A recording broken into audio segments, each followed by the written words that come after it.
was like user number 65. Damn. It was called YouTube. So holy shit. he ended up selling his website to a company that's now called Twitch.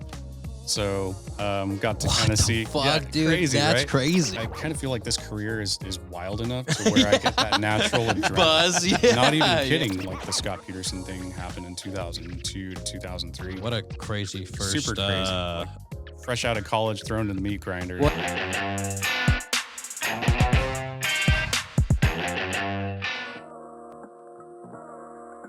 Welcome back to another episode of Central Valley Podcast. I'm your host, Micah D'Ailey, a filmmaker, photographer, and a dude passionate about his community. This podcast focuses on the talented individuals that make up the Central Valley of California, as well as people who are passionate about what they do.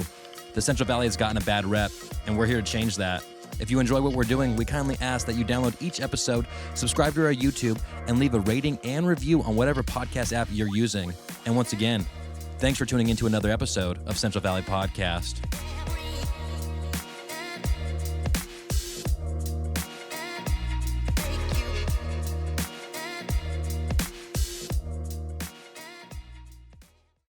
Hey, what's up, everybody? My name's Joe Peters. I'm from Bakersfield, California. Big shout out to Central Valley Podcast for letting me come in here and play a couple songs for you guys.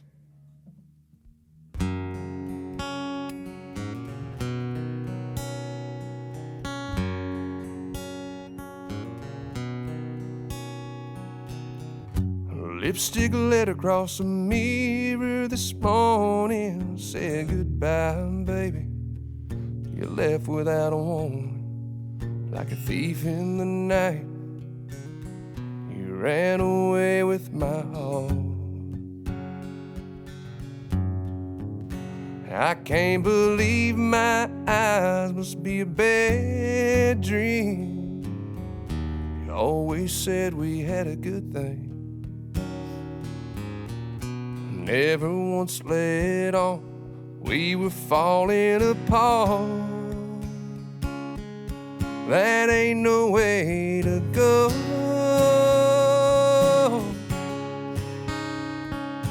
Girl, it just ain't right. Don't you think that I deserve to hear you say goodbye? That ain't no way to go.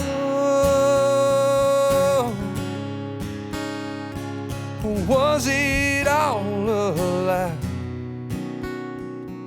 Well, after all this time, that ain't no way to go.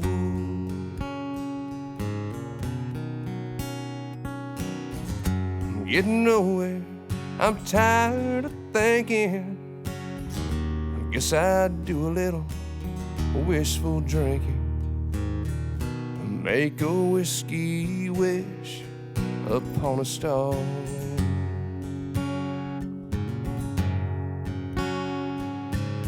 Train whistle blowing down the track. Lonesome sound says she ain't coming back. Such a cold blow from out of the dark. That ain't no way to go.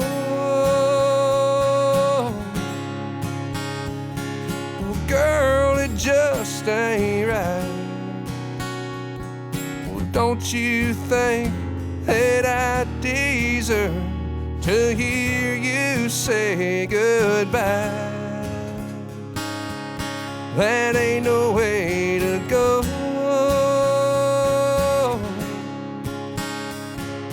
Was it all a lie? Well, after all this time, that ain't no way to go. Well, girl, it just ain't right. Well, don't you think that I deserve to hear you say goodbye? That ain't no way to go. Was it all a lie? Well, after all this this time, that ain't no way to go.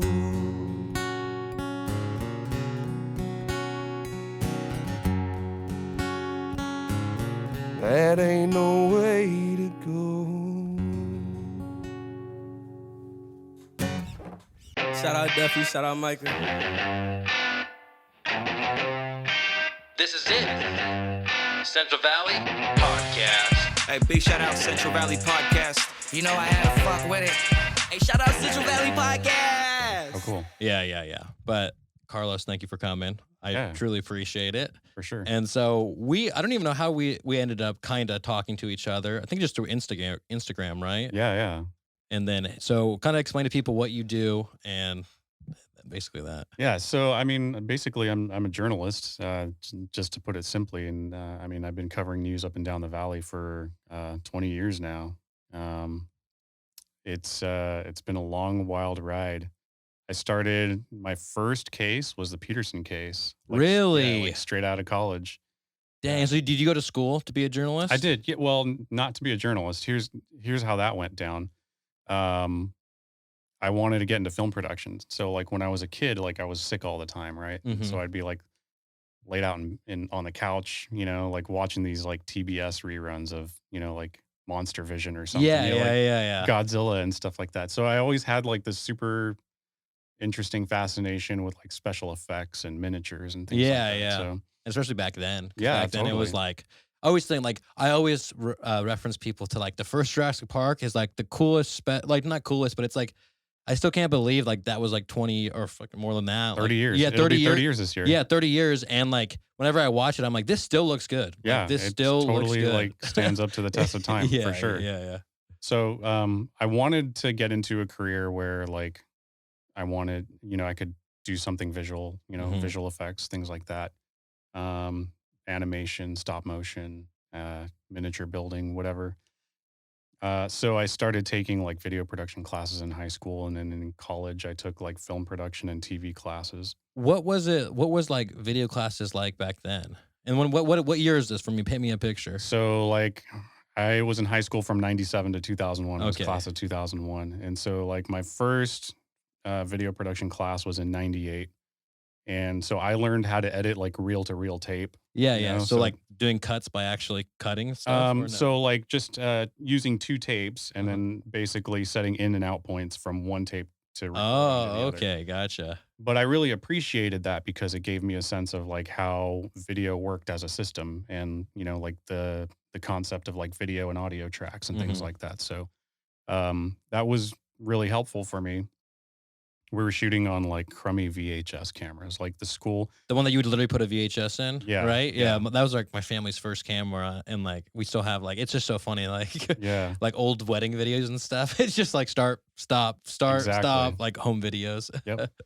And so I think like 99, we started getting like digital camcorders and stuff. And I started learning like the new technology and everything. We got a like brand new edit system with a whopping 40 gigabyte hard drive. Wow. Yeah, I know, right? It was I just actually- bought a 16 terabyte hard drive. Yeah, seriously. So I got into like yearbook, and we did like some digital yearbook stuff. We ended up winning like national awards 3 years in a row. Oh, really? So that was really So cool. what were you doing at the yearbook then? That was like, you know, new for its time or interesting for Yeah, its so time? we were putting together like little video vignettes of like events around campus and Mhm. stuff, you know, like rallies and sports events, and interviewing kids and teachers and things like that.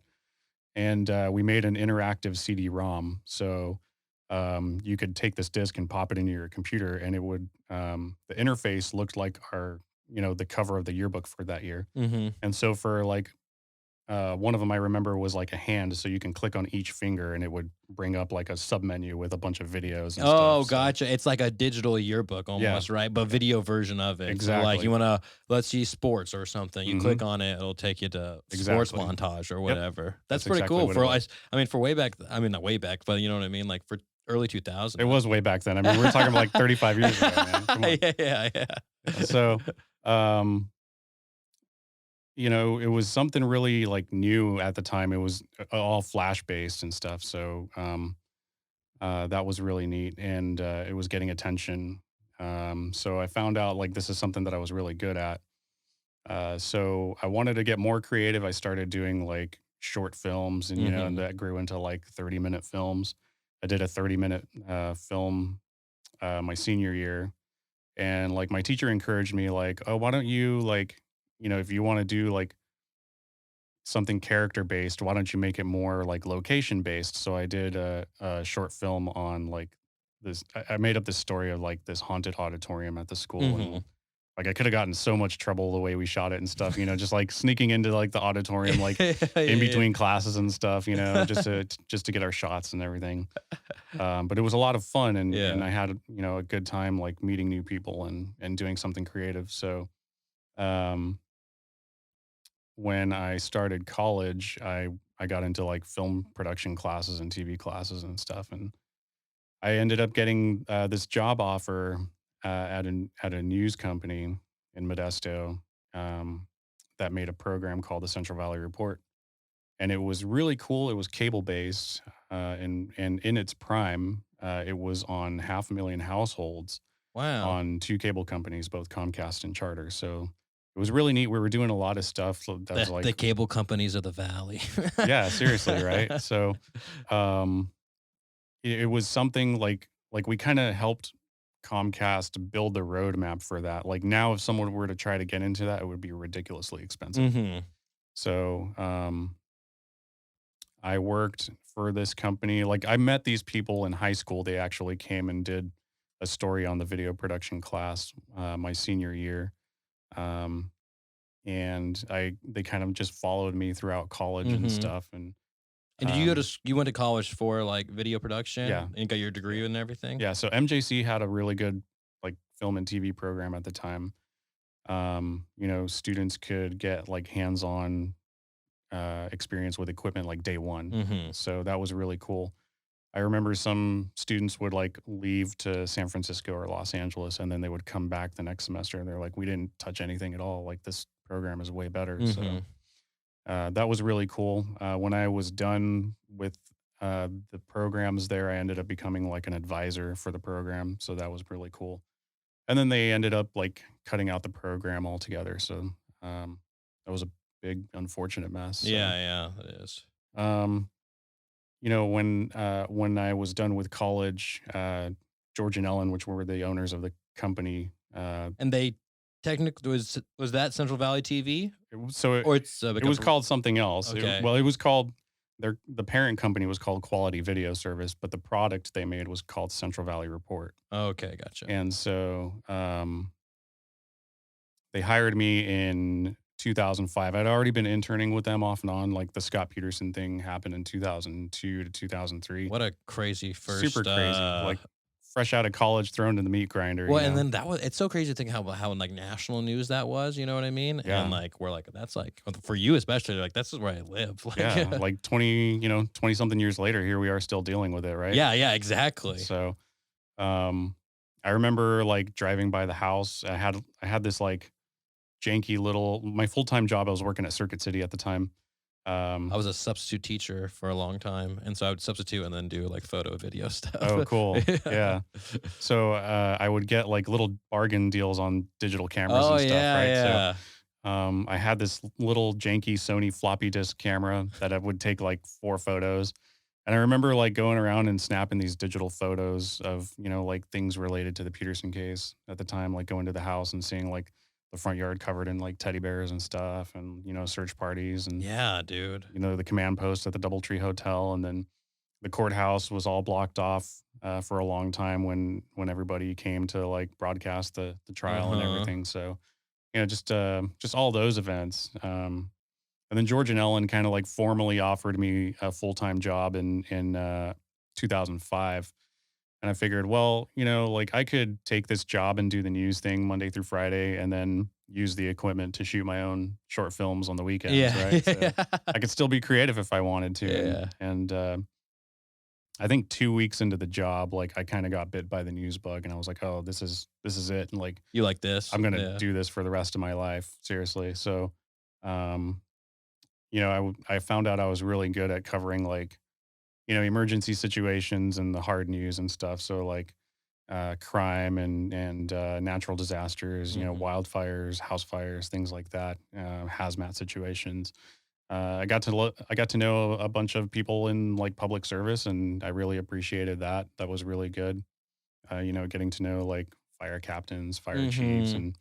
and watch people like advance through their careers and stuff, and get to know detectives and investigators, things like that. Which And is are kind you of like going asking questions and stuff? You know what I mean? yeah.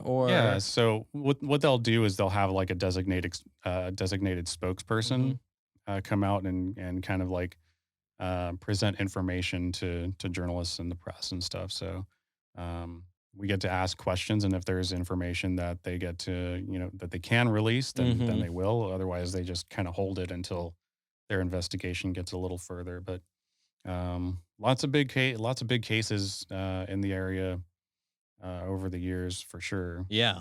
What are your most memorable ones?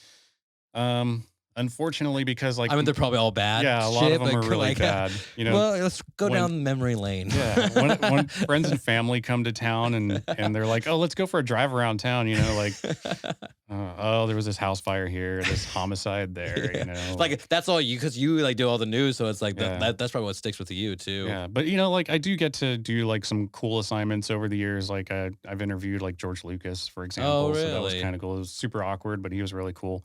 I met Jeremy Renner and interviewed him like a couple times at Oh, some there we movie go. premieres. So that was Hawkeye. pretty cool. Yeah, that was like We pre-Hawkeye. claim you. Yeah. Okay, Central Valley. Yeah, so that was really cool. And then, musicians and stuff all Mhm. the time. Like Like, whoever's in town or whoever's yeah, in whoever's wherever. coming to town, or sometimes even like just passing through the region. Mhm. Um, so, unfortunately, like George and Ellen, they kind of became like second parents to me. Like Mhm. I kind of had that relationship with them, and we were And was it just kind of you three?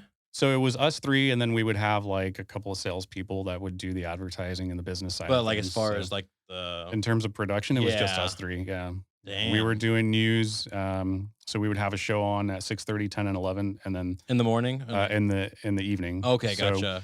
we wanted to target the time that like, and we had it down to a science. We were putting out like this 30-minute program every day. And like people are home those times too. Yeah. So there was we were targeting times that really the early show like didn't have any competition. Nobody had a show at 6:30 at the Okay, time. gotcha. I think even to this day, like there's still no. Um, I think Fox has a show at 6:30, but most of them are usually done by 6:30. Um, and so the channel that we were buying airtime from happened to be like one of those like home shopping channels, Oh, like which yeah, was kind yeah, of funny. Like we would lease that time from yeah. Comcast, right? So They're uh, like, "Hey, we don't need you guys. We could yeah, totally put this on, okay?"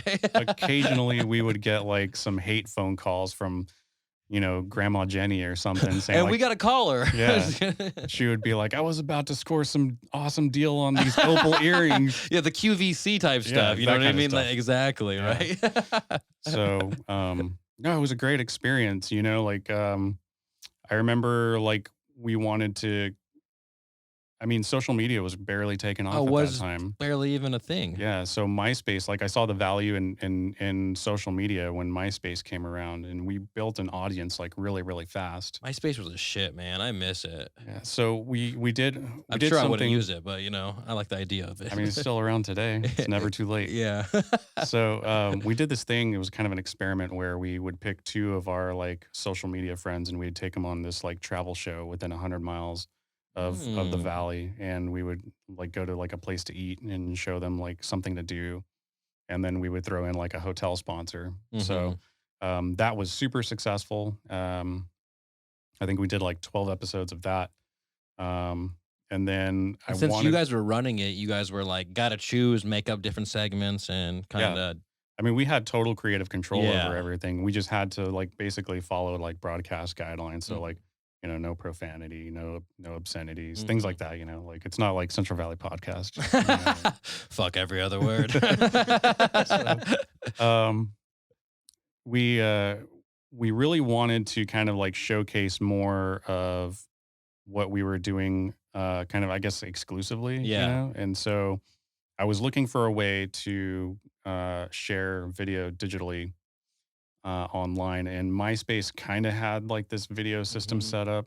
you know, high speed internet wasn't really, I think like DSL was like the fastest back then. So cable was barely starting. Yeah. You know, a lot of people still had, you know, like slow internet connections. Dial up and stuff. Yeah. So I was looking for something that, like a video platform that could, you know, play consistently on almost, you know, any connection. Like the MySpace platform worked, like their video thing worked, but the video didn't load quick enough. The quality looked okay, but it wasn't going to work. Like I wasn't happy with it. Yeah. So I found a Flash-based website where you could upload your videos and stuff, and then get an embed code and share them in your MySpace post. Okay, this is exactly what I'm looking for. This is it right here. This podcast is brought to you by Marcus Rodriguez. If you're looking to buy or sell your home in this competitive market and you're not too sure where to start, look no further than Merced's preferred realtor, Marcus Rodriguez. He'll make sure the process goes as easy as possible, and you can reach him at 209-554-1715. Once again, that's 209-554-1715. You can visit his website, www.myagentmarcus.com, or email him, info@myagentmarcus.com. Thanks again, Marcus. This podcast is brought to you by Thore. No, not the God of Thunder, the dude who does tattoos in Merced. Now, if you're in the Central Valley area and you're looking to get a tattoo, look no further than this dude right here. He's a versatile artist that specializes in black and gray realism. He's located in Merced at the Merced Tattoo and Piercing Company. And if you'd like to make an appointment with him, the best thing you can do is follow him on Instagram. That's @_THOREEEEE. That's @_Thore with 5 E's. You click the link in the bio, and that is exactly how you make the appointment. So thank you again, Thore, and please go check him out. This podcast is brought to you by Be Junk Free Merced. Everyone has stuff that is taking up space, but not everybody has the time or equipment to do something about it. And that's where Scott Livesay comes in. If you have junk overtaking your garage, yard, that spare room, or even a storage unit, give Be Junk Free Merced a call at 209-233-1519. Once again, it's 209-233-1519. He'll give you an estimate, and the best part about Be Junk Free Merced is that he will clean up the mess for you. So you just point, and he'll clean it up for you. You don't have, he's not going to drop off a trailer and make you do the work. He's going to make sure that he does the work for you guys. So go ahead and give Scott Livesay a call at 209-233-1519. Thanks again, Be Junk Free. And so like I created an account. I was like user number 65. Damn. It was called YouTube. So Holy shit. yeah, it was run by like two guys in their basement in User Sacramento. number 65. Yeah, I had like the #1 video on there. And this was like pre-Google, right? So you know, we saw like So what year is this? Like this was 2006. You want a beer or anything or no? I'm good. Thank you. Okay, Appreciate gotcha. it. You want one, Duffy? Sure. You want this mystery beer from Blake that I'm gonna have too? So yeah, this was pre-Google, and like I got to see like a bunch of communities and you know, like users, like YouTube super users grow on there. Like iJustine was on there, and I remember like, you know, just like chatting back and forth with like, it was literally like probably 70 people for like the first 4 or 5 months, and we were lucky enough, like I was lucky enough to get in there like during like the beta testing. This was probably, I want to say like November, December. Dang. Roughly. Wow.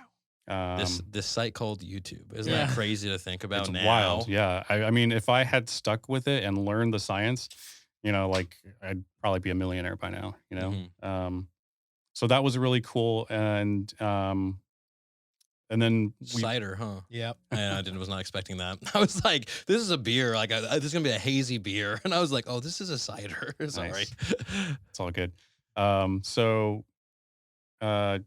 we wanted to like kind of advance more into what we were offering. And like I started experimenting with like live video. And back then,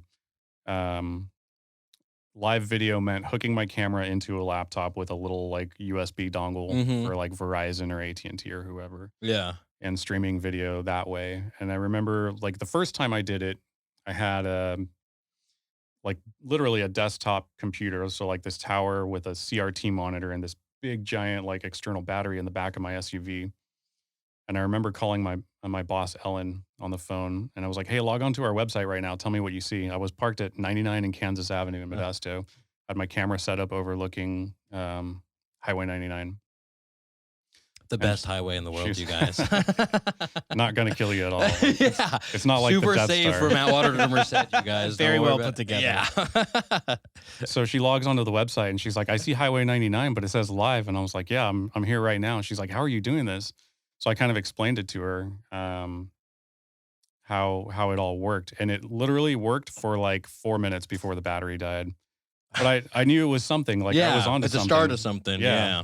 So like we were live streaming stuff before live streaming was even a thing, which was pretty cool. This was Yeah, like you were YouTubing before YouTube was a thing too. yeah, man. totally. This was like Trendsetter over here. This was well, it gets better. This was like 2007-ish, and so I remember like running around to like crime scenes and stuff, and just doing this one-man band where I'd set up my tripod, camera, laptop, and it was just a lot of work. Mhm. So there was a guy who was doing the same thing in San Francisco. His name was Justin Kahn, and I reached out to him because he would like carry a backpack, a laptop in his backpack with a bunch of USB modems, and he'd like bond all that signal together, and then he'd wear like a little webcam on his hat and stuff. Really? And he'd walk around San Francisco and live stream like his entire day, literally his entire day. Really? And so like we connected on the phone, and I told him, I was like, hey man, like this is what I'm doing. I really like how the stability of your stuff. His website was called Justin.tv back then. Oh. And so, we were talking to each other, and he's like, yeah, like San Francisco has really good like infrastructure right now because obviously we're like in the Bay Area. And probably tech and everything more- else. more tech advanced, and being out here in the Valley, like we had like one cell tower Yeah, downtown, maybe. But he's like, yeah, I'll set you up with an account if you want to give it a shot and see how it goes. So I tried it out. It worked pretty good. I was looking for something a little bit more customized for, like white label to embed on the website. Anyways, a bunch of years later, he ended up selling his website to a company that's now called Twitch. So got to kind of see. Fuck, dude, crazy, that's right? crazy. So kind of got to see like the beginning of Twitch happen. You guys see the beginning of a whole bunch of things happen, man. So that was really cool. We by that time we were like rocking and rolling on live streaming. We ended up having like Clearwire. I don't know if you Yeah, I do want to clear Oh, wire. yeah. Yes, yeah. That was the first Wi-Fi I remember. Yeah, Clearwire flew down from like their Seattle headquarters and met with us and really liked what we were doing. So they gave us like a bunch of modems and stuff Really? and like uncapped, internet. Yeah. So we were doing that, and it was working really, really well. I was having some issues in the rural areas, but I started experimenting with like antennas and stuff. So Mhm. I'd like, if I was out in the country somewhere, I'd set up like an antenna and point it to their, nearest tower, and that would boost the signal. So that worked out really well.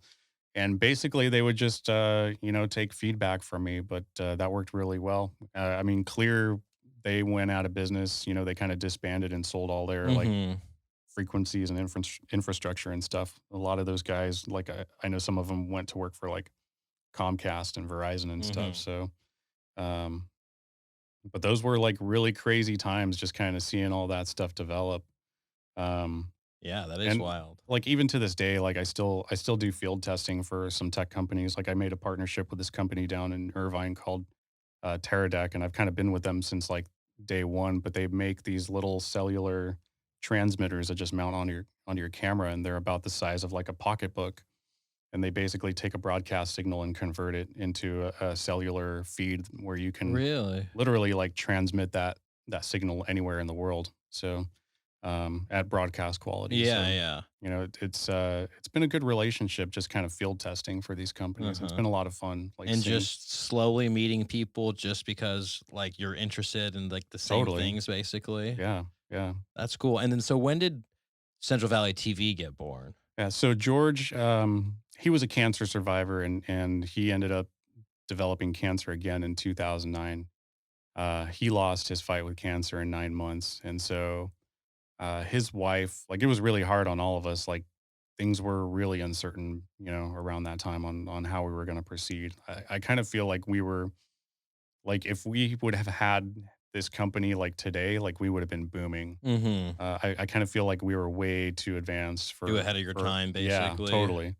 So I didn't have the money to like keep the television thing going, I knew I had to do something that I could do, because I'm pretty sure they were spending like tens of thousands of dollars on airtime every month. Oh yeah. So I turned to like social media and a And new what website. around what time? When was this? This was 2009, early 2009. okay. So right when social media was really just coming Yeah. about. I mean, like becoming a thing, basically. Yeah. So I had by that time I had already started like Twitter and Facebook.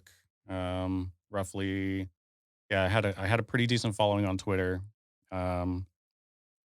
and that ended up like being a really big success for me. And then from there, like Facebook, I think blew up even quicker over Twitter, and that's still that way to this day. I saw the value in just like connecting directly with people, and so Well, I think that's what makes your guys' news source a lot different than a lot of other things, right? Because like you're independently ran, independently owned. So like, yeah. So I mean, I can literally like respond to anybody that shoots a message or something like at any moment whenever I want. And that's kind of like one of the important things about social media is you have to be that engaging with your audience, otherwise they're going to lose interest and not even care. mm-hmm. So that worked out really well, and it's kind of grown into what it is today, just getting bigger, better, faster. Trying to like, I really want to model Central Valley TV over something of quality. Anybody can show up to something and shoot something with their cell phone, right? Yeah. And then share it to social media, and sometimes that's good.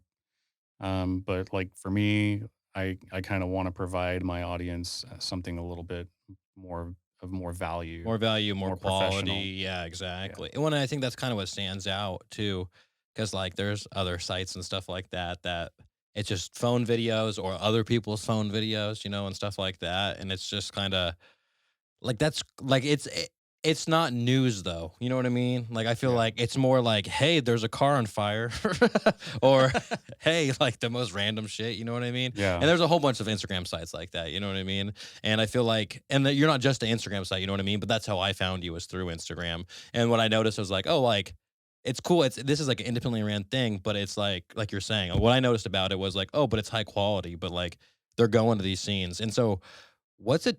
No, I'm sure your typical days are very, very often, but like, kind of walk me through, like, Yeah. So typical day would, kind of, it's waking up at like 6, 7 in the morning sometimes. It just really depends on what's happening that day.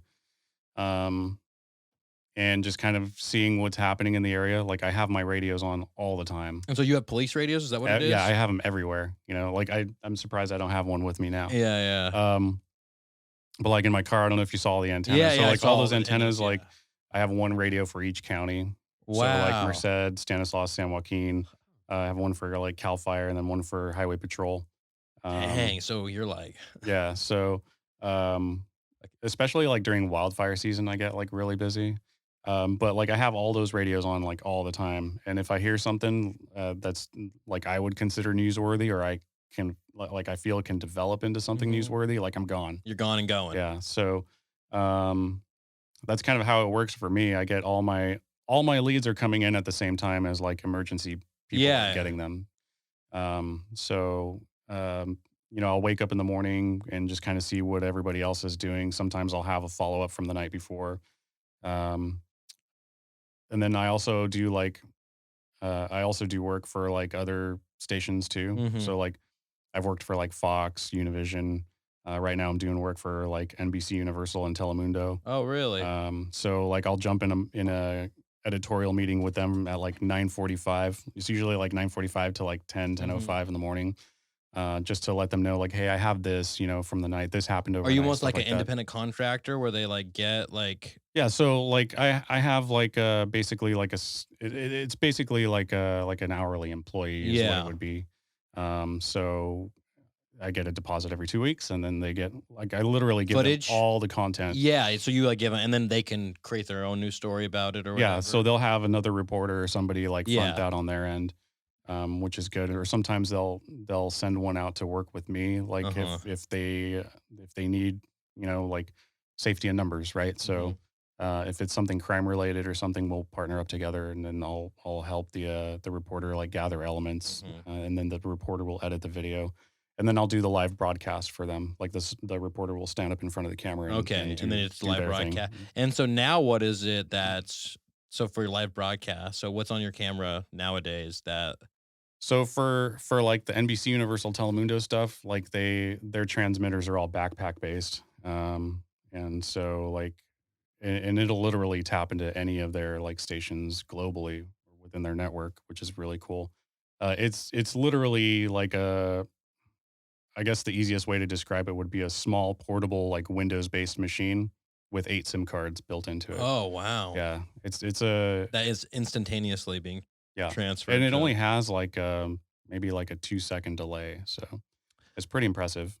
Hey, you know what I mean? Yeah, exactly. Yep, exactly. Yeah, it's never that long, but it's as long enough to where like they're like, okay, thanks for tuning in. Back to you.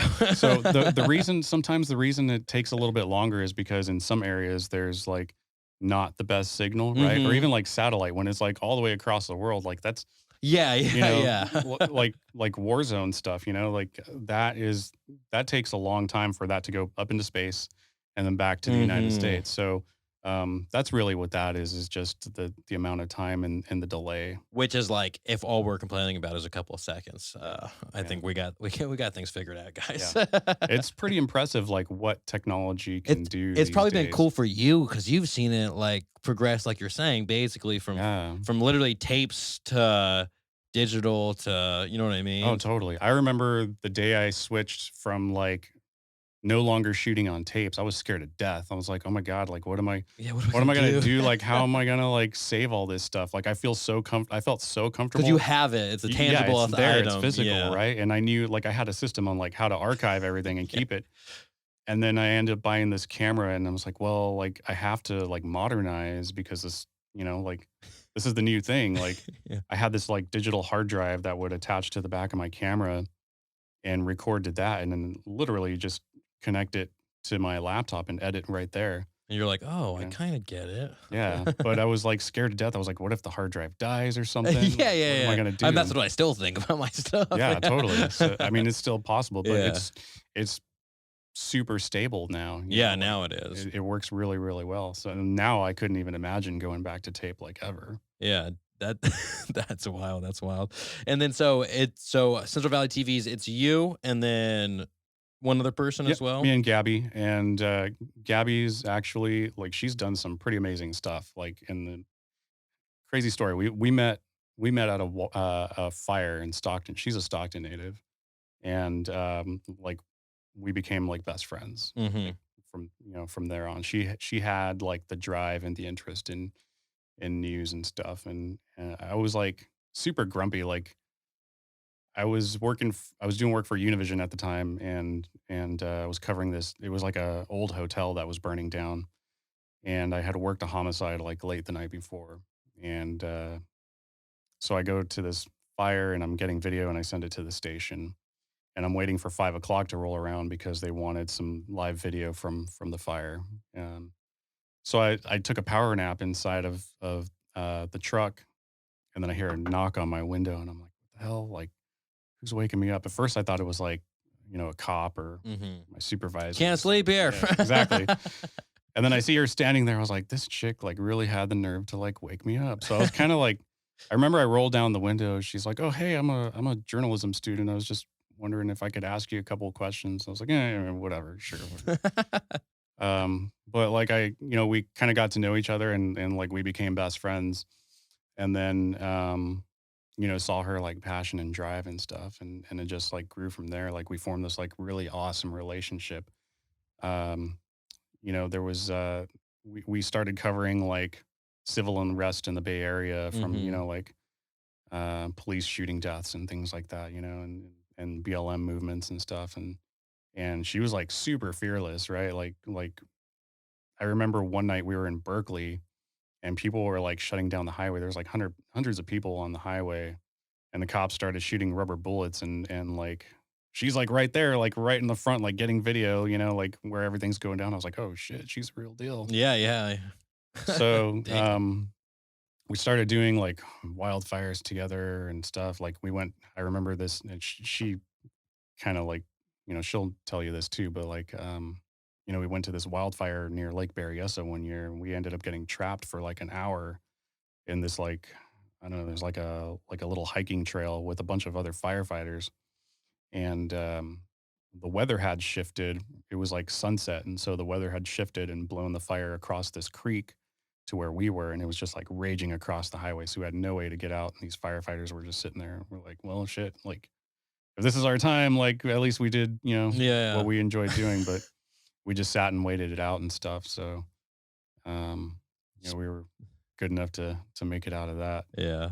No, I mean, she's gone to like, she's done some stuff in the Middle East with, she went to like the Israeli-Syrian border for like 10 days and did some, like conflict news Yeah, out that there. takes like a Yeah, different type of person. Yeah, she spent some time in this little town called Sidrat in Israel, and was documenting like bomb shelters that are made to look like kids' toys on playgrounds and stuff. So I know one that stands out to me. This photo that she showed me is of like this giant. It's almost like a giant caterpillar, Mm-hmm. but it's a bomb shelter. So like when the air raid sirens go off, like everybody has like 10 seconds to run into the bomb shelter because it's that close to like the border where like missiles are being launched and stuff. So yeah, she's got guts for sure. And the cool thing, like she was Miss Merced County 2019. So Hear that, you guys? yeah, so she does the whole like Miss America competition thing. Oh, really? So she's got the heart of a servant. She's really, really good. She's all about like public service and stuff. So And so is she more like the news reporter person then? yeah, so Or- she's like the face of it and everything. So Are you ever on camera? no, No? no, You don't like that at all? I'm not into that. Well, guess what? Yeah. You are now. I'm just kidding. So, you're just behind the I scenes just- capturing the content. Yeah, I just stay behind the camera. You, That's but- where I feel the most comfortable. Uh-huh. Like I kind of feel like if there's a day that like I'm not behind a camera, like I don't feel accomplished. Like there's some days where they're like slower than others, and I don't shoot anything at all. And like I'll go to bed and I'll be like, I'll tell her like, gosh, I don't feel like I've done anything today. Like I don't feel accomplished. Like I feel like I still need to get up and do something. I'm sure your days are vary though, man. I'm sure you have other days where Yeah. you're like, I just saw the most fucked up shit, Oh, yeah, right? Like, totally. and how do you like compartmentalize and deal with like seeing? Like, I'm saying like you're a news guy, so like you see like from the good to the very very bad. You know what I mean? Yeah, I mean, like there's days, sometimes I'll get stuff like back to back to back to back where I remember like several times where it's like going 2 days straight without sleeping, or sometimes I'm even like sleeping at crime scenes, in a car. And then Boring. Yeah, I know, seriously. Like some of it's hard. Like the hardest stuff is dealing with like cases that involve little kids. Mhm. I had some video go on CNN one time where there was a guy who was like super high on meth out in Turlock, like rural Turlock. And he ended up like murdering his kid. His kid was like a little toddler. And the way it happened was like this firefighter was driving home from work and he came across this guy. He thought he was kicking like a dead dog or something in the middle of the street, but it ended up being his kid. And so he tried to stop him, but this guy was like so under the influence that he had like that like unstoppable strength. Yeah, you know what I yeah, mean? yeah. So and it was so far out in the country that there was like no deputies that could get out there quick enough except for the sheriff's helicopter. So the sheriff's helicopter flew out, landed in like a cow pasture, and then one of the flight officers jumped out and ended up like shooting the guy and killing him. So that's like, that's kind of like the shitty stuff that I come across sometimes. Or the fucking family recently. Oh yeah, I ended up covering that too. Dude, that was kidnapping and kidnapping and murder, like Yep. a family. That shit's so like wild in our fucking backyard, honestly. Yeah. So, stuff like that. But then I also get to see like really neat things, like a bunch of, like Ceres Police Department. I do some video stuff with from time to time, and they've always been like really, really good to me. But like they'll call me and say, hey, like we're doing this toy drive for Christmas where a bunch of guys are, gonna gather up a bunch of toys, and then we're going to jump in the SWAT truck. One guy's going to dress as Santa Claus, and we're going to go take them to like the trailer parks and beat up apartments here in town. Would you like to come? Absolutely. Yeah. So breath of fresh air. It's crazy, like seeing this like tatted up gangbanger like break down over watching this cop hand his kid a Barbie doll.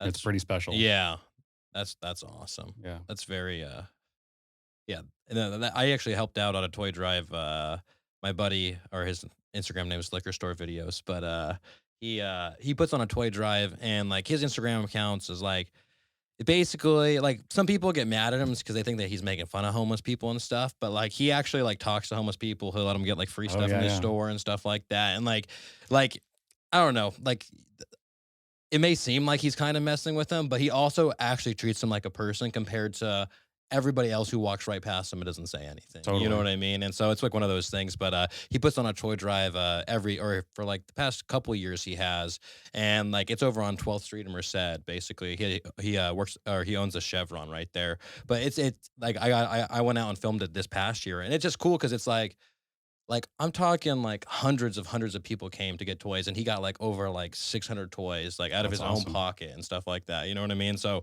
it's one of those interesting because like people always have like their 2 cents of what they like.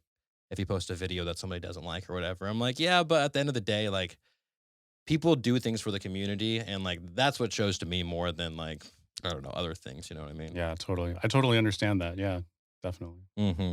And so, what's like I mean, obviously, there's a shit ton of differences between ABC 30 Action News and what you do.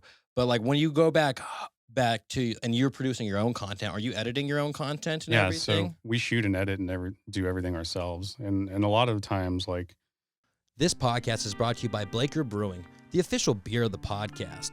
Located in Atwater and Ceres, this brewery offers not only delicious tasting beer, but great events that bring the whole community together. So on April 15th, make sure your calendar is clear for the Jacked Up Country Concert in Atwater at the Tarmac location. They got bands coming from all over, you guys, and it's going to be a great, great time. There will be beer, games, tons of live music, great bands, cocktails, and so much more things to do. So if you're interested in that, make sure you stop by Blaker Brewing on April 15th, and you can buy tickets ahead of time on their Instagram. So if you follow at Blaker Brewing or at Blaker Tarmac, click the link in the bio and you can buy tickets there. They are also introducing the Blaker Pass this year, which gets you into all the events they're having this year. So if you're interested in that, the information is on the website as well.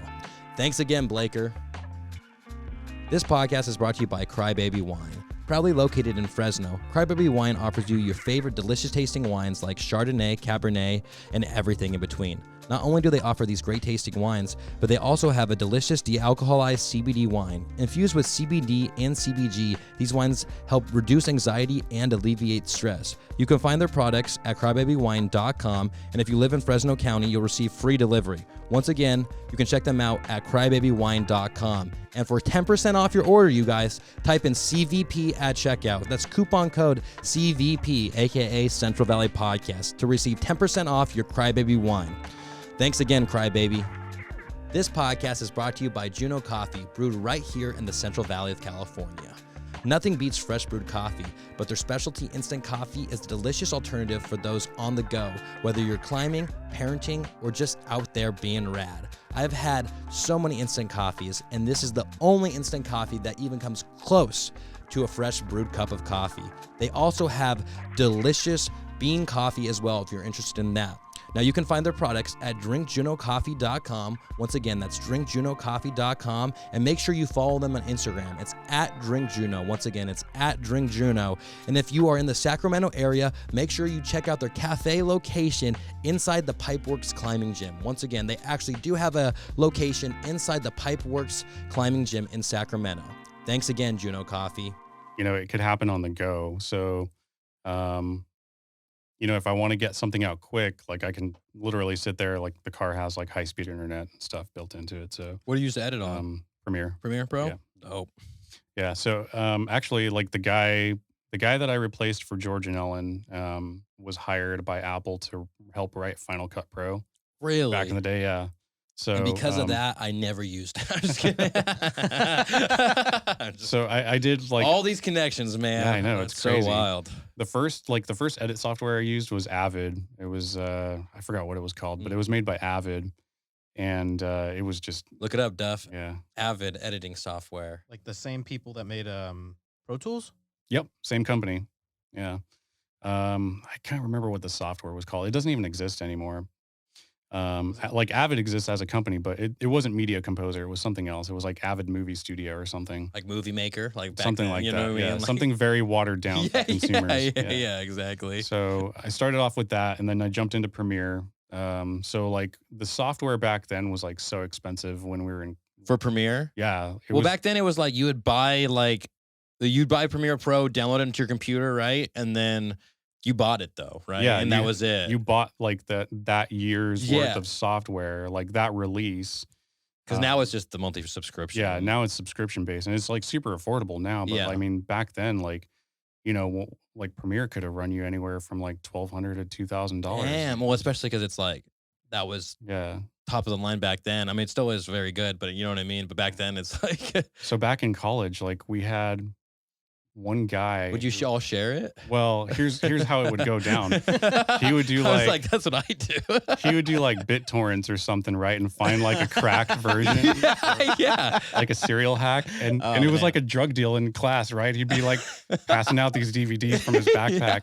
It's like, dude, you're a freaking lifesaver. This is like Premiere Pro 2.0. I've gotten Final Cut for free one time, you know.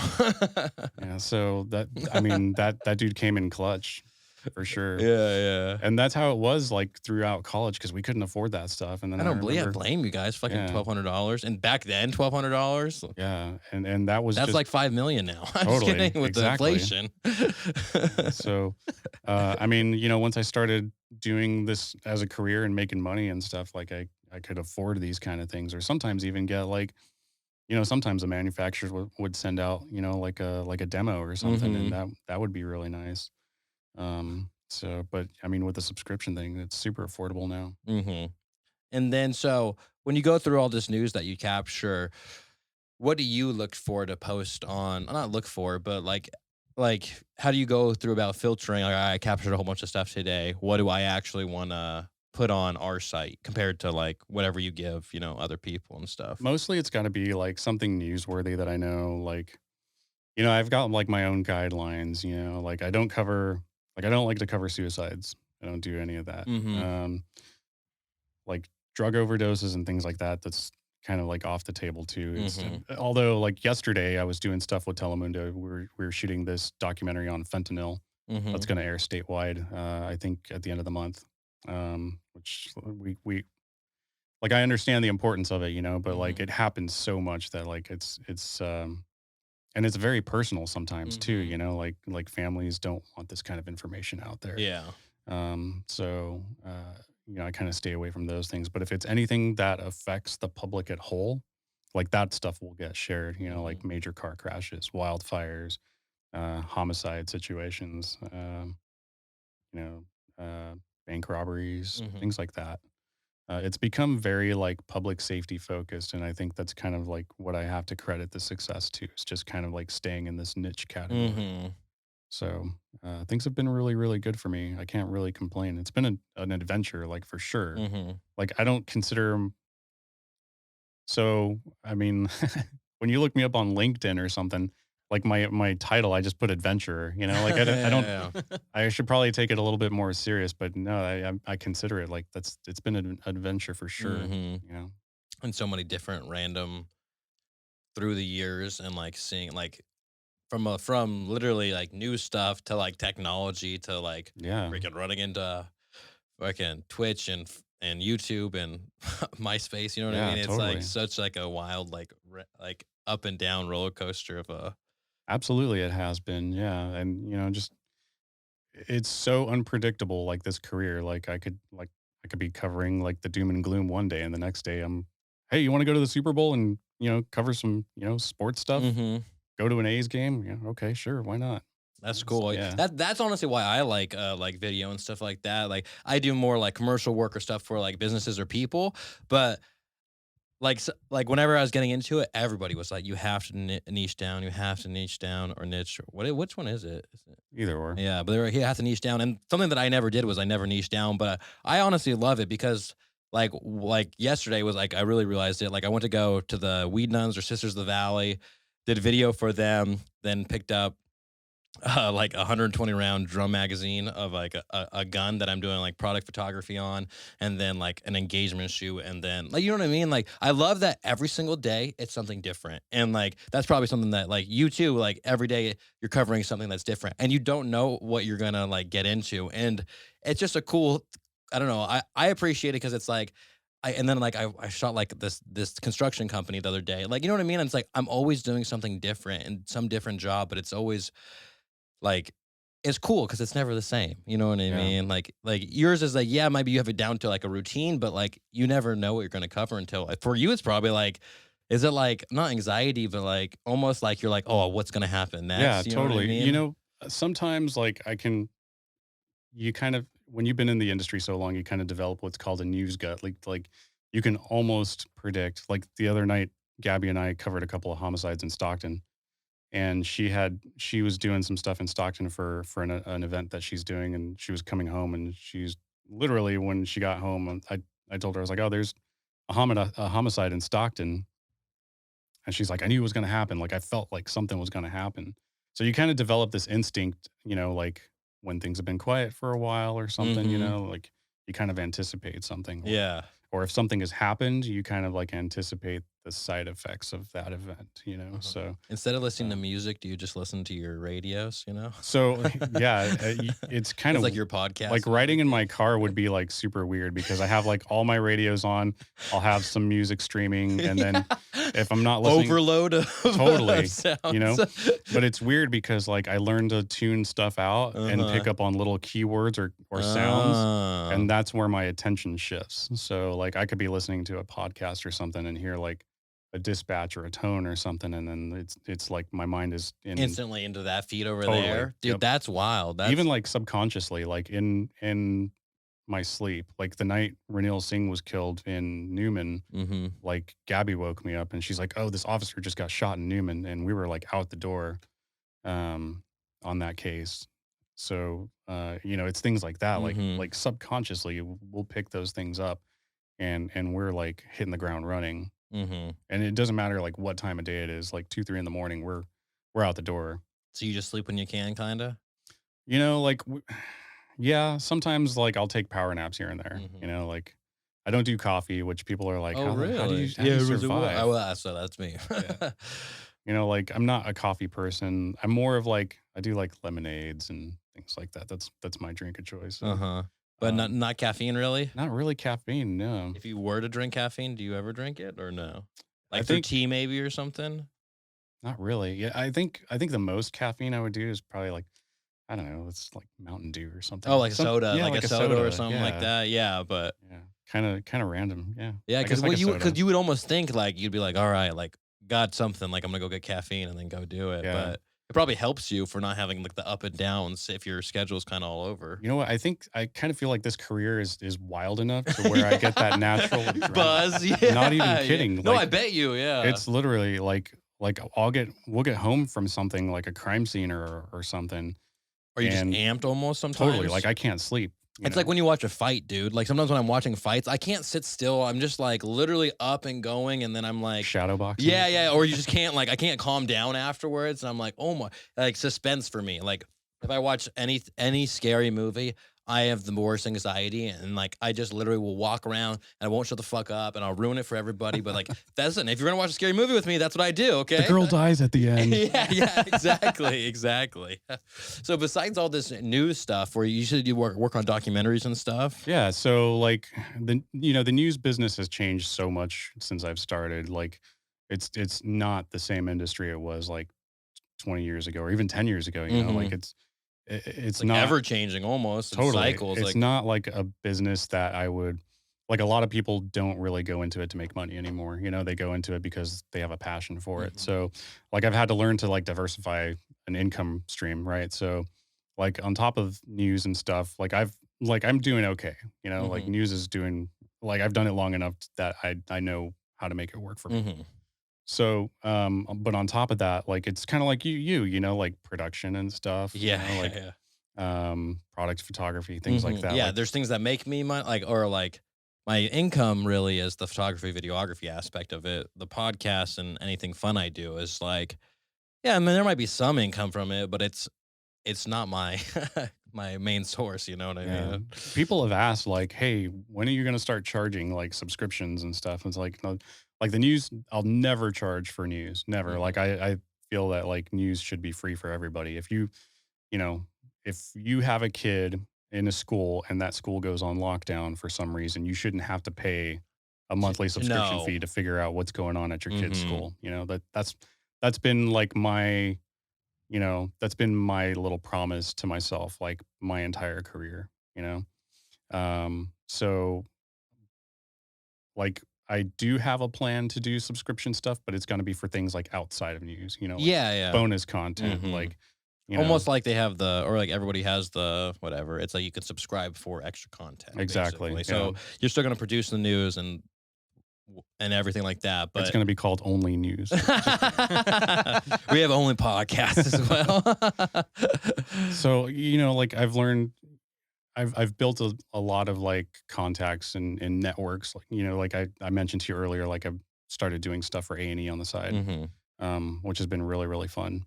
Like we just got through submitting some content for a show they have called Interrogation Raw, which is kind of like the first 48.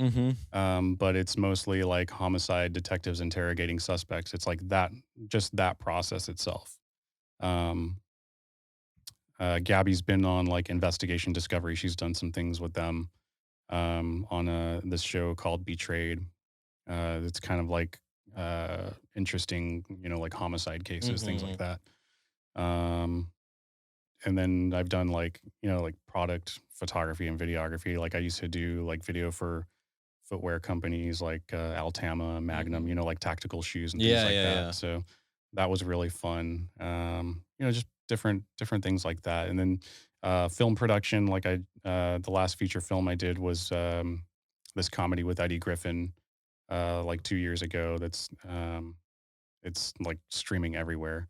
And then I just got through shooting. And so you like are like when you do that film, are you like just one of the camera operators on it, or what do So you? for the Erik Griffin project, Yeah. I was the editor, and we did that one like during COVID. It didn't do as well as we had hoped it would do because of COVID. We had a distribution offer from Lionsgate, but the sale, like the company that was representing the film was like, "It's just your first offer. Wait for another one," you know. And that second one never came, so that was unfortunate. And then like this last project that I just worked on is we're actually doing pickup shots currently.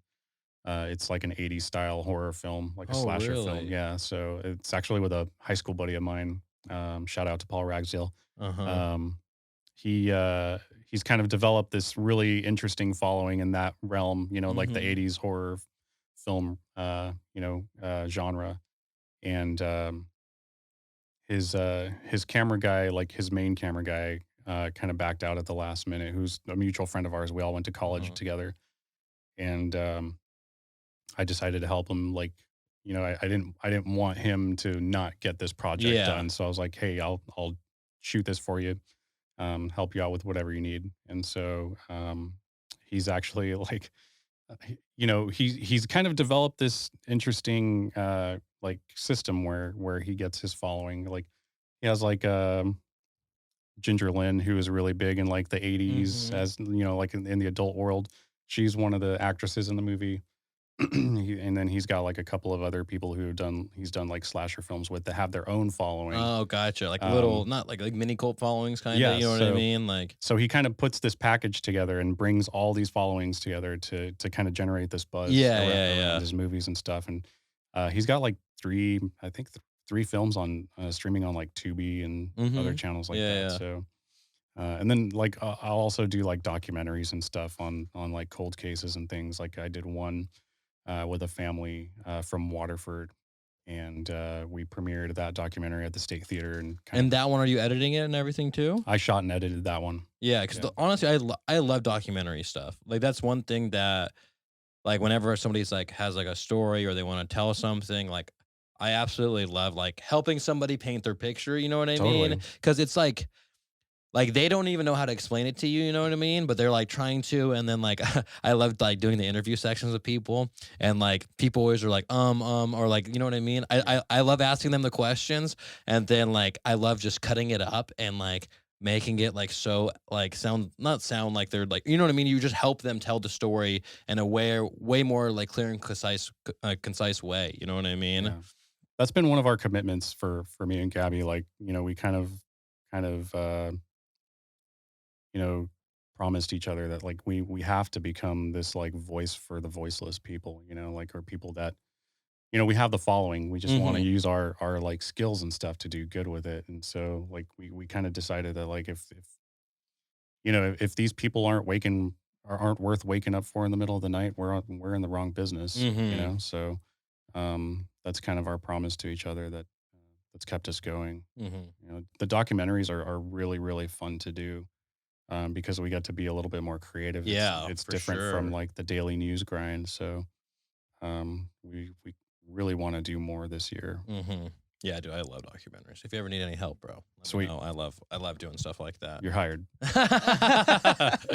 You're like unpaid intern. No, I was kidding. But yeah, dude, that's really cool, honestly. And I don't know. I just like talking to other people who are within film and within doing, similar things that I do. And like, I'm just trying to think. So, what are you most proud of in your career so far? So I have an Emmy award. I got really? Yeah. We just had an Emmy award. What did Chef 2 do? His thing was an Emmy nominated. Oh, he was Emmy nominated. Yeah. Yeah, he has a documentary. We just had this like celebrity chef on. Oh, nice. And it's the most random. Yeah, I just like shot a video gig and he was there and fucking I was like, hey, want to come on my podcast? That's awesome. But yeah, sorry, go on. Yeah, so there was and it's for breaking news. When I was doing some work for Univision at the time, for this bank robbery hostage situation that happened in Stockton a few years back. Ended up getting an Emmy for that, and then did like 2 other stories that got nominated. It's Emmy season right now, so I just submitted for like 5. I just submitted 5 more stories. All like documentary style, kind of. It's all news stuff. New stuff. Yeah. So it's like new stuff that can get picked up Yep. as Yeah. Emmy stuff, or like there's a segment for it. Yep. And so we'll see. I think nominations. I want to say they happen in like April, May, and I think the ceremony is in October. And those are like kind of like the news pieces you're most proud of, kind of, or like with the ones that I think, the ones that I think would probably have a good, that are good and compelling and have a chance to win. One of them is on like an all-girl rodeo team that was submitted, and then some other ones are one of them is for the family that was kidnapped here in Merced, because we kind of like that's like more of a team coverage kind of thing, and so that's one of them. Another one is for a family who lost their baby passed away, and then the funeral home ended up losing the baby's body. What? Like misplacing, yeah. So that's another story. A lot of like advocating and like human interest kind of stories are usually the ones that I go for to try and like submit. Jeez, that one's fucking wild. Yeah. Where was that? That was up in Lodi. Jeez, how do you? Did they ever find the baby? I think the body was disposed of incorrectly. Oh no. Yeah. How? You know what I mean? I mean, you would think that they would have a system in play, but speaking of, I mean, this is a morbid story to tell, but no, me and Lindsay one time we were in that's my wife. We were sorry for saying this. We were in Arizona in Flagstaff. And like we were walking down the street, and it was like only like half a mile to walk to the restaurant we wanted to go to. And we're like, oh, we'll just walk.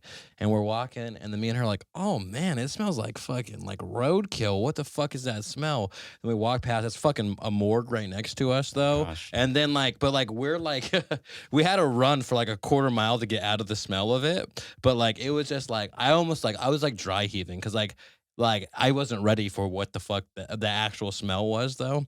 But I was just like running, and then finally Don't get me wrong, I ate 30 minutes after, but but it affected me for those 5 minutes. I went out for some steak. You know? I had a charcuterie board, and I was like, "What the fuck? This is $30 for this?" Like, you know what I mean? I know I ordered a charcuterie board at like a restaurant. I'm like, "What the fuck is this?" Like, you didn't even give me. One time I ordered one, and they didn't even give me crackers. I was like, "What do you mean? Like, that's got to come with it. You can't just give me cheese, people."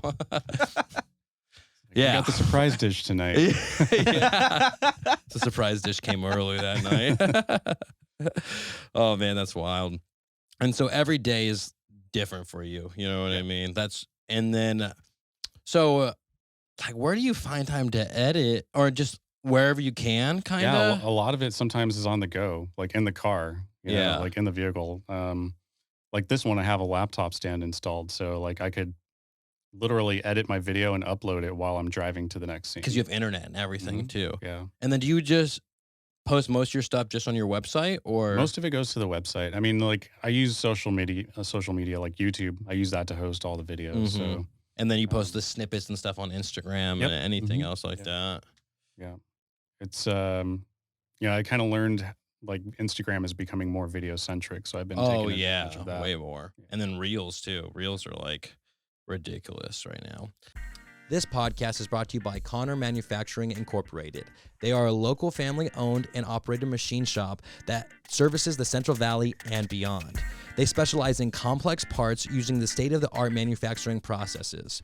Now, if you are interested in using their services, you can send all RFQs through their website at www.conourmfg.com. Once again, if you're interested in their services, please send all RFQs through their website at www.conourmfg.com. Also, make sure to follow them on Instagrams, Conour_MFG. Once again, that's at CONOUR_MFG. Thanks again, Sean. This podcast is brought to you by Smiley Service Center for all your automotive repair needs. Smiley's is proud to announce that they have relocated to 254 West 16th Street in Merced. Their team of experienced technicians are dedicated to provide you with exceptional customer service and the highest level of expertise in the industry. They offer a full range of services including AC, alignment, tire replacement, brake repair, oil changes, suspension work, and much more. Don't wait until your vehicle breaks down to seek professional help. Contact Smiley Service Center today to schedule an appointment by calling 209-722-2616. And once again, they are located at 254 West 16th Street in Merced. Thanks again, Smileys. This podcast is brought to you by Worknet and the Merced County Workforce Development Board. On this podcast, we often talk about how people from the Central Valley made it, either in a career or in starting their own business. In Merced County, Worknet provides people with career advice, job information, and training they need in order to change careers. Worknet services are provided through Merced County, and they are completely free. So it's a no-brainer on if you should use this resource or not, you guys. They have helped hundreds of people and small businesses every year, and you can check them out at worknetmerced.com. Once again, all these services are available for free, and you can check them out at worknetmerced.com. Thanks again, Worknet. And but Instagram was down a little bit this morning, honestly, because I posted, you see my State of the Union I one? did, yeah. So I posted that earlier, and it was like up for like over an hour, and nobody liked it. And I was like, am I shadow banned right now because I'm making fun of the government? Like, that's what I literally was thinking. Called Duffy. I was like, I think I am. I told my wife too. And then I got a whole bunch of other people say like they had been posted stuff and like their stories weren't posting and stuff like that. But I don't know why I started talking about this. But dude, my promos are, I don't know. I'm trying to do more sketch promos. You know what I mean? Because that's like, if I could do like, you ever watch like this show that we fucking are obsessed with called I Think You Should Leave? It's on Netflix with Tim Haven't seen Robinson. It's like, yeah, it's like a sketch comedy show. So it's like a Chappelle show type deal. Okay. But like if I could do that type of stuff, like that's like my dream. Like, I mean, I have too many dreams, but that's one of my dreams. It's like, or like working on that, you know what I mean? That would be a fun thing. Because I don't, not only do I like shooting it, but I like making people laugh and comedy and stuff like that. You ever done any comedy? Oh, you said that. So, Yeah. so when are you just like the camera guy on that, or are they smaller projects where you kind of get to have some input and stuff? The Eddie Griffin movie was a feature film, and basically like that one fell into my lap at random. The director, the guy who produced and directed the movie, is like a really, really close, like a longtime friend of mine. He's been doing film stuff for the last, like, as long as I've known him. Um, he called me and was like, "Oh, I need help. Like, uh, I need help finishing this film. Would you mind coming to take a look at the material and giving me a hand?" I was like, "Yeah, sure, totally." Mm-hmm. I went to his house the next day, and he's like, "I have hard drives and a script. Do you want this project?" I was like, "Well, okay." I mean, it was kind of a messy situation. Like, Mm-hmm. To come in on some of for his sure. crew like was just lazy and like didn't do their part of the job. So like usually on an editing project like that, like a crew member called the DIT person, Mm-hmm. and they like basically organize all the footage and take notes of like each take, like each video take and Yeah, so it's like sound. somewhat organized. You know what you're going to look Exactly. for Yep. when you go into it. Yep. So it's not just It's like editor's notes, it's basically. not So 10,000 clips in there. that person did absolutely none of that. Like So you had to like search through everything and figure out what went where. it was literally 36 terabytes of raw footage that I had to Jesus. go through. Yeah.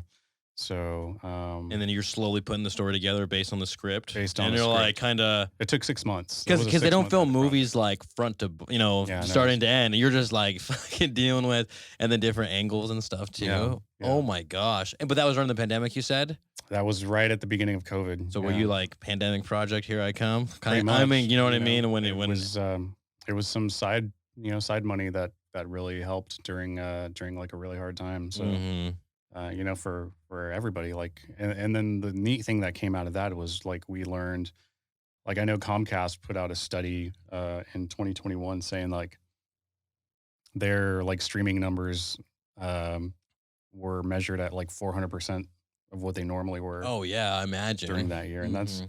that's just Comcast, So I mean, you can imagine what like other Well, service Netflix and other exactly. people were like, So, and Comcast isn't necessarily known for streaming, and in the sense of like they're not Netflix. That's all I mean. Exactly, You know what I mean? yeah. Like, yeah. so I I mean, wonder what Netflix's were. Look up. Yeah. Try to figure out.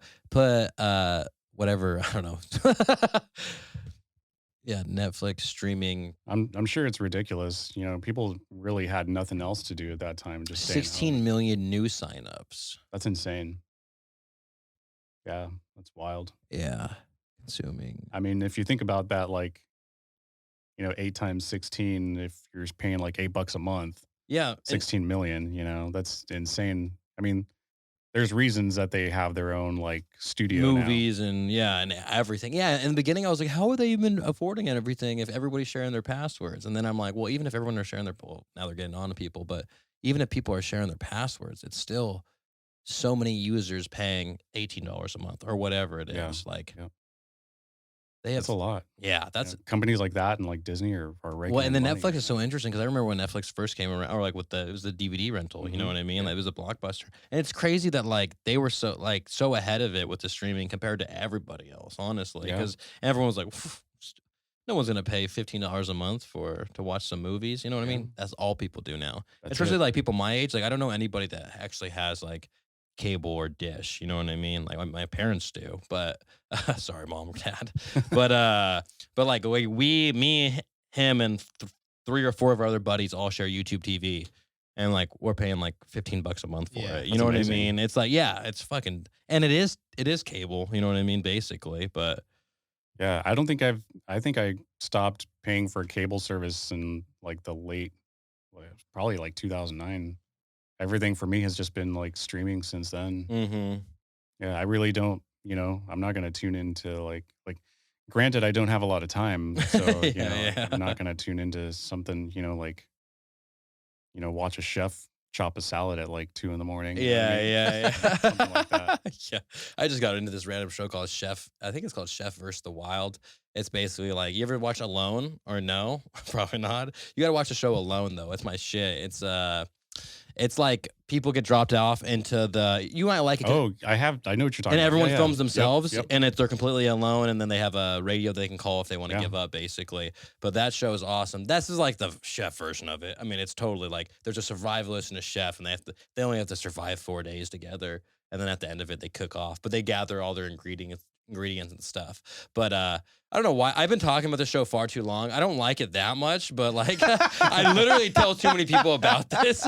And here I am on a podcast talking about it. People are like, yeah, that show was okay. I'm like, yeah, I know. I don't know. You became invested. Yeah. And it's shot very similar to how Alone is shot. And I just cool. laughed about that. Like when I'm watching it, I'm like, oh, that's interesting that they were like it's going to be like Alone, but we're going to put some chefs in there. Yeah, I think the last cooking show I watched was Chef's Table I think it's on Netflix. Oh, Chef's Table. Yeah, I don't it's think I've really seen that good. one. We just had a top chef contestant in here, Chef Nice. 2. Yeah. That's awesome. Oh, Food's good. Food's always good. yeah. I agree. Well, honestly, I mean, I think that's pretty good for an episode. So why don't you tell people how they can support you guys, where they can find you at, and pretty much that. Awesome. Yeah. I mean, it's mostly, like at Central Valley TV on everything like Twitter, Facebook, Instagram. YouTube is Central Valley Report.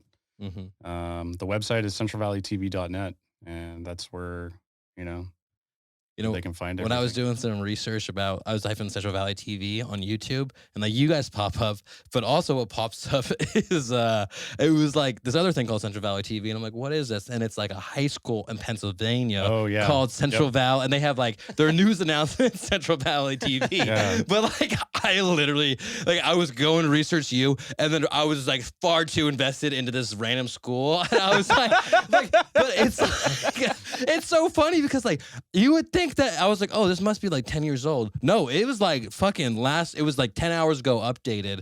But I was going to it, but it was like when I was in 5th grade at my elementary school, we had like a TV thingy where we all did like fake news reports and stuff like that. But I'm not even lying. I think that like whenever that was going on for me was just as good call quality that these people have going on in 2023. Nice. And it was like, I was like literally cracking up laughing about it. Cause like they have like their news section and everything, but like, I mean, I'm not trying to, I am definitely hating on it just because like, it just reminded me like of 2000. Look it up for me, please. Okay. Like type in Central Valley. I know exactly what school you're talking about. Yeah. And they're in Pennsylvania. They're I in was Pennsylvania, like, yeah. yeah. Because I was like, where the fuck is this? Because I was like, apparently there's a Central Valley High School in Ceres. yeah. And I was like, oh, maybe it's them. You know what I mean? Yeah. The other result I get most often is Canadian Valley Television. Oh, It's because it's a network CVTV. Yeah. CVTV. Just type in Central Valley TV. If you That's it. Yep. That's dumb that comes up first. Yeah. Watch it. That's funny. Oh. This is the video I watched earlier. Nice. But doesn't it look like it was filmed like 20 years ago? Yeah, totally. I'm like, what? Like, just use your iPhone, you guys. You get better quality from it. Remember to clean out your locker, Timmy. Oh, they got us. Oh shit, you're plugged in? Oh, I didn't even know that. Nice. All right, that's enough of Central Valley TV. But We might get pulled for the music. I don't know. no. You're going to be getting some hate mail from Pennsylvania soon. Yeah, that's fine. But so, dude, we actually, speaking of hate mail, so I had reposted my Hella video, right? Because I like recently. That's so funny. Dude, yeah. So I posted that, and like me and Duffy are sitting here, and I'm like, all of a sudden I get an update, and it's like, it's the Bay Instagram account reposted me, Oh, and it's the Bay is like I don't know, there's like 200 and something thousand followers. Yeah.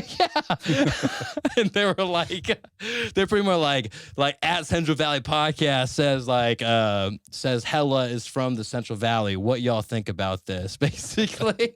And I was like, me and Duffy were just like sitting here. I was like, hey.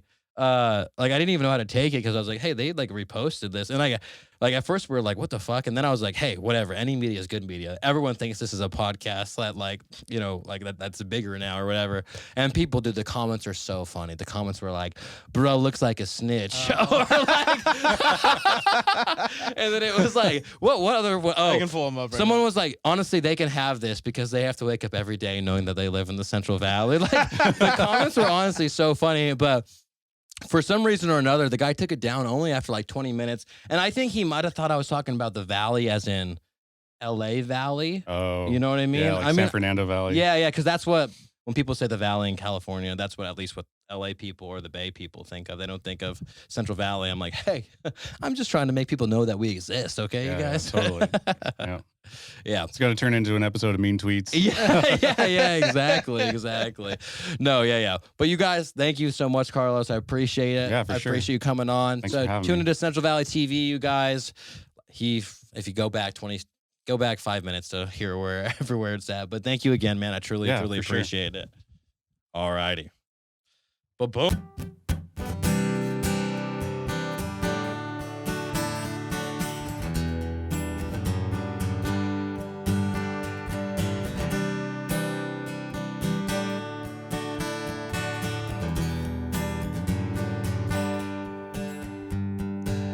I'd drop a needle on some vinyl and let it spin around. And I'd press play in my pickup truck with the windows down. I'd call up that late night DJ and I'd make one request. Could you play it one more time so it's like she never left? If you were a song, well, I'd turn you on, turn you up, baby, all night long. Well, I'd put you on repeat and that melody would hit me, and baby, I'd be singing, ooh. I could be with you anytime I want. You wouldn't be gone if you were a song. If you were a song.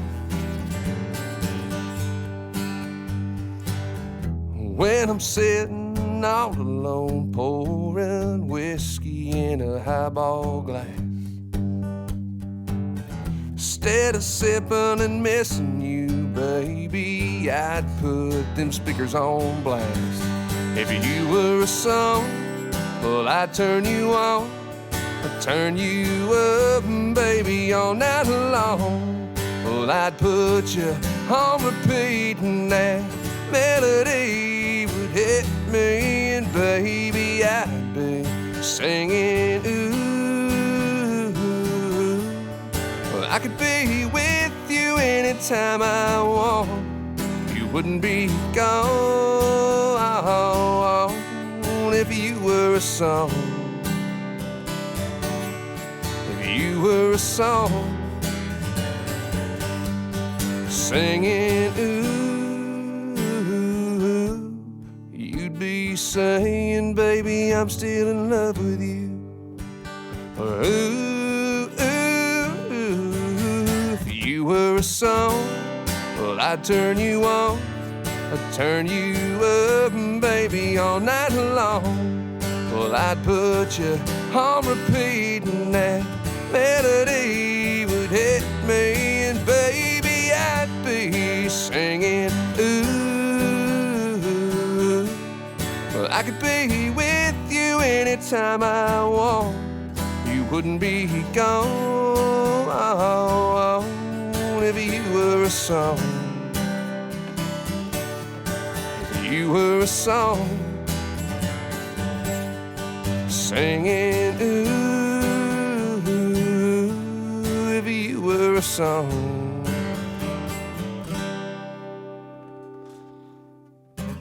Shout out Duffy, shout out Michael. This is it. Central Valley Podcast. Hey, big shout out Central Valley Podcast. You know I had to fuck with it. Hey, shout out Central Valley Podcast.